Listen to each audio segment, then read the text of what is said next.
Head over to miniaturemarket.com where they have thousands of board games at discounted prices, and you can sign up for product alerts. Hello my friends, it's the Game Boy Geek here. Later this week, the Essen Game Fair would normally be going on, but with the pandemic, it's not. It was canceled, but there is a Spiel digital fair where they're going to have different virtual halls, virtual booths. You can see demos of games, and from what I've read, you can actually buy games through this fair. I'm not sure how that works. I think you probably have to be in Europe for that to be able to do that. But today, I'm going to show you my top 10 games that are sort of quote-unquote releasing at the Spiel digital fair. Thanks to Eric Martin at Board Game Geek for putting together a great list that I could go through and pick and choose. Know what things are being released there, but these are the top 10 games that I've already played. Most of them I've already reviewed, and these are ones that you definitely should look at because I'm already giving these a big thumbs up.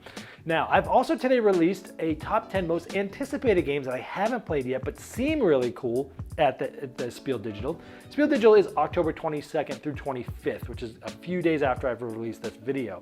So again, this is my top 10 games I've already played that are releasing there, but in the link below you can check out the top 10 most anticipated games there as well. Let's get started.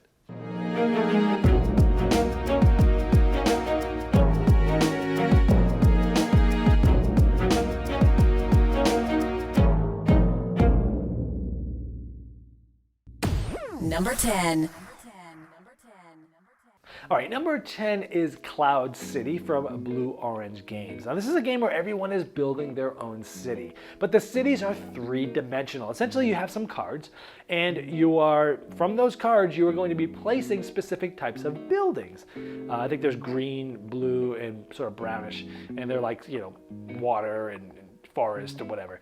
But you're placing these buildings and it's three-dimensional. And so you're picking a building, you're picking a type, and they're different heights. The three different colored buildings are different heights, and you're building these buildings so that you can try to create bridges through them. And so you're trying not to cut yourself off, you're building a very specific grid, but there's also cards that make the game harder that give you either positive points if you do certain things or negative points if you do bad things, the things that you can't do. And so it's pretty easy that you're playing a card, you're placing buildings on a grid on the place that the cards tell you to place, and you're trying to build this city, build bridges. The bigger and longer the bridges, the more points. So the harder and more planning it takes to do that, but also the more points they are. And there's only a certain amount of bridges of each type and each size of each color. So it's a little bit of a race to get the ones that you really want as well. But if you like sort of three-dimensional puzzles, this is definitely a cool one to check out, Cloud City. Number 9. The next one is Mini Express. This was sort of a sequel to Mini Rails, which is sort of a in-your-face sort of quick rail stock market game that I loved. And this is a follow-up to that. It was on Kickstarter. I did do the Kickstarter preview for this. Mini Express, think of a 30 to 45 minute train game with a very interesting way of gathering stocks and valuation and influence of different stocks. And it's very interesting that in one part of the game you're doing one thing to gather resources and stuff, but it's manipulating your influence of how much you influence that stock. And then there's a stock chart, and these things are at odds with each other. So the decision making in this game is very interesting, where like you want to do one thing, but it's doing the opposite of what you want to do for the other thing, and you need to have a certain amount of influence to make money on stock, but you're also manipulating the board. And so if you're looking for sort of that 30 to 45 minute railway stock market game in a very interesting way, quick and easy, simple rule set, you're doing one of two things on your turn, but having tons of depth and lots of player interaction, that's Mini Express. Number 8. The next one is one I recently reviewed, Marvel Splendor. Now, it's not just a reskin. This is actually, obviously it has all the Marvel characters in there, but there's some new mechanisms. There's a different way to win now. You have to have at least one of each of the different colors, and you have to have gotten at least one level 3 card, and you need to have 16 points. A different way to win, but there's also a way that some cards have Avenger symbols on them, and once you have the most of those, you get this little 3-point Avenger tile, but it can move around to different players if other players then get more money, more of those. So you have this like swinging point thing that can change the end of the game. Someone could trigger the end of the game, and then all of a sudden it's no longer the end of the game because someone took that tile from them. So it does have some different some mechanisms there that make it different. It's not just a pre-reskin. If you like Splendor and you love Marvel, definitely a no-brainer. Check this one out, Marvel Splendor. Number 7. The next one is Pandemic Legacy Season 0. This one, a prequel, awesome. Realistic theme. It puts you right into the sort of the Cold War of spies with the Soviets and things like that.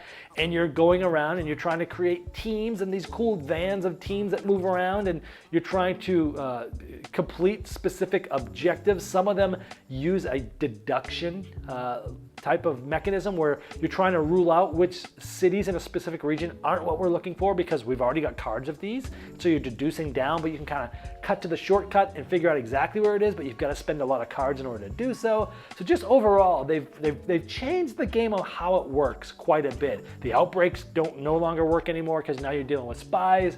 And so they've definitely changed how Pandemic works. And I think for the better. It's fresh and new, and you have the overall legacy aspect of it as well. That's Pandemic Legacy Season 0. Number 6. This next one is from WizKids. It's called Super Skill Pinball 4K. Now, this is a roll and write game that simulates playing a physical pinball machine. Now, I know the roll and write genre is one of those overly crowded, there's just too many of these, right? This one feels so different. It literally feels like you're playing pinball. I have a friend that actually has 3 giant pinballs, and I go over there and play quite often, and I love pinball. And it really does feel like it. There's 4 different games in this. Each one has different mechanisms. You can actually, as the ball's going down, you can kind of shake the machine, and not physically, but you mechanically shake the machine, and it could help you out, but it could tilt, you know? And there's different things. Some of them have like a little press your luck mini game that goes on with it. And the way the ball bounces and the way it goes sent back up and the way the bonuses go, this game is a breath of fresh air when it comes to roll and writes, and quite honestly, I was pretty burnt down on roller writes until I played this one. I was like, wow, this is really fun. This is very unique. It feels like pinball. It looks vibrant. There's 4 different games. Even if you're sick of roll and writes, check this one out. Super Skill Pinball 4K, designer Jeff Engelstein by WizKids. A fresh take on roll and writes that feels like you're playing pinball. It's really cool. Number 5. The next one is one I did a Kickstarter preview for called Moonrakers. Now, this one is sort of a deck building game, but there's temporary alliances. And in this game, you're getting different cards. You have a starting deck like deck builders, but over the course of the game, you're going to be trying to complete different missions. And you're going to be asking other players who wants to help you out on these missions. And between the 2 of you, you're trying to play cards to fulfill the mission. And certain cards allow you to play other cards, and all these cards have different abilities. You're also buying different cards to, put better cards into your deck. You're getting different character cards to help you out with special abilities. You also have hidden goals in this game. Like sometimes you might have a goal that says, I need to get on a team and we need to lose. And so like you could make an alliance with somebody and stab them in the back and be like, oh, I don't have the right cards to play. We can't do it. Because at the end of the game, you're going to be getting more points because your hidden goal said you need to fail missions. So there's a lot of alliances where you're working with people during some turns and you're not working with them on other turns. Very interesting player dynamics, but it's a deck building game and sort of deck building, playing cards to fulfill missions. You're building up your ship, you're building up different abilities. It's got a lot of cool stuff going on. It has a cool, interesting look to it too. That's Moonrakers. Number 4.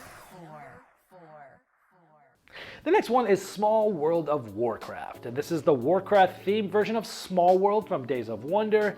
And Small World is just a game I love, and this one actually, and I have no ties to Warcraft. I don't play it, but the game itself, if you do play Warcraft, no brainer, check this one out. If you don't, this one actually adds a little bit more content in the amount of characters slash abilities there are, but there's also a more modular way to set up the board where you set up maps in a modular fashion, so that gives you more replayability. And there's these cool like alliance, there's the alliance and the horde, and you get bonuses for killing the other faction and such. So there's a little bit different mechanisms there too, many different new special abilities. If you've liked Small World, this is a very good version of it. and check this one out. Gloryhound did a live stream of this on my channel. I'll put the link of that below in the description of the video as well, so you can check that out. And that is Small World of Warcraft. Number 3. The next one is a reprint of a popular game that I love from Pandasaurus Games called Tammany Hall. Now this one is an area control game back in bringing immigration into New York City, but you're politicians and you are fighting over different districts and wards and trying to have the most influence there. And you're going to different wards trying to win them, but you need influence of the different demographics of the people that live there. And so it's a very interesting game where not only trying to take over different areas, but you might be fighting other players for the influence of that area, and you might be fighting in multiple spots, and you will negotiate as to, you know what, let's not waste some of our resources to win this. I'll let you win this one out, and you can take this one over here. But they're not binding. You could totally screw somebody over in this game, and typically you have to win, eventually stab someone in the back. So it's one of those games where you have negotiation, you can throw each other over, area control, simple actions. It's one of my favorites. It's probably in my top 10 of all time, and it just got a reprinting. So this is going to be available in the new printing with shiny meeples from Pandasaurus Games, Tammany Hall. Number 2. The next one is one that I just recently played. I have not reviewed it yet. It's coming out from CGE Czech Game Edition called Lost Ruins of Arnac. Now this is a very unique game where, yes, I've played deck builders before. Yes, I've played worker placement before. Yes, I've done resource management, but never have the three of these come together like this before, anything that I've played. And typically I don't even like deck builders, but this is sort of it's a game that mashes those together, but it's also an exploration game where you're exploring the different ruins. And you're going off and you're finding cool items that will help you. And you're finding cool artifacts as the game goes on that will help you. And you're placing workers to get different things. You're also exploring new areas, which are going to give you even better stuff, but they have some big guardian monsters there that you can kind of take out, but you're also doing some research and moving up a research track. Everything in this game is it's just so well done. The way you move up the research tracks are interesting because you have to pick a path and find a different path to go, but each one you go gives you different abilities and such. You also get these assistants that you can use once per round, but even the deck building is like when you get items, they go they're gonna come up soon. Like your next turn, you'll have access to that. Not like normal deck builders where you gotta wait for it to cycle through all the way to your deck.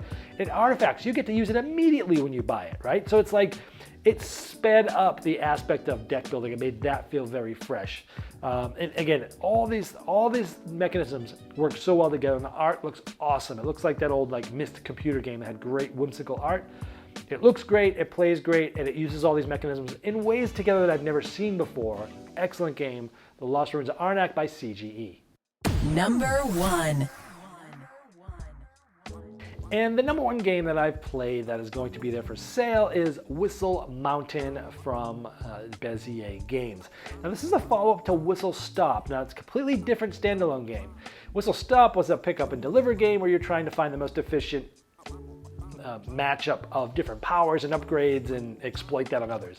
This has that aspect, but this is a worker placement game. And the reason why this game is so high on my list and so unique is because it takes worker placement into a way that I've not seen before. By the way, I've reviewed this and I placed the link of that in the description below. Is you're placing these polyomino style scaffolding, and when you do that you're getting points, but what you're really doing is setting up the board, because you're literally creating new spots for the workers to go from all players onto the board, and when you go on the board you're going to be getting things that are around it. So it's like as you're getting points doing one thing, you're creating many spots for worker placement for later. And it's like you're literally creating the board as you play the game, so every time you play it, it's different. You're also creating these cool machines that do all special abilities. You're getting upgrades that you can use, and you're trying to build this engine of cool combos along with the machines that are out there, along with this cool worker placement, and trying to get all your workers promoted. It's such a cool game. The components are awesome. It's the freshest take on worker placement I've seen in a long time. And it's the reason why it's number one. The game is fantastic. Whistle Mountain from Bezier Games. Now, I hope that this has helped you learn about some games and know more about them. Keep in mind also today I also released the top 10 most anticipated games at the Spiel Digital Fair. Those are ones I haven't even played or even seen yet, where this one was ones I already have. So if you want to see 10 more games that I'm excited about, check that out. The link is in the description of this video. Otherwise, it's been the Game Boy Geek, breaking down barriers, growing relationships through board games by helping you find the next one you'll love. Lucky Duck Games has launched a brand new online shop and are offering you, my viewers, a special discount. During checkout, use promo code GameBoyGeek10 and you'll save 10% on the price of your games. On the Lucky Ducks game shop, you'll find exciting new releases such as Tang Garden, which I recently reviewed, and the link is below, and It's a Wonderful World, as well as award-winning games like Chronicles of Crime, which is one of my favorite cooperative games of all time, and Vikings Gone Wild. So why not visit LuckyDuckGames.com now and find something new to play?